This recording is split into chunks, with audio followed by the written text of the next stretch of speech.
Okay, update tayo mga kagala, no? So, andito tayo sa Orok Falls. Orok Falls. So, nature siya, no? Nature talagang, galing talaga sa bundok yung tubig niya. So, yan. Nakikita niyo po, no, mga kagala, no? Yan, running water siya. So, ito po yung yun ang Orok Falls. Yan po, no? So, nagkagaling talaga sa bundok ang tubig niya. Ayan po, ikutin po natin kagala. Ayan. Sa mga gusto pong pumunta pag naligo kayo sa Sorsogon. So,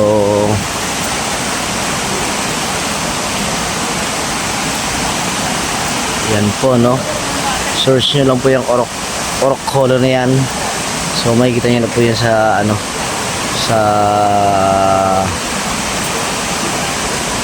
Google Map. Ayan po, no?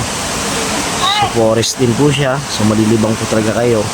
Mare-relax kayo dito. Ayan po, ang ganda ng niya. Okay, tala.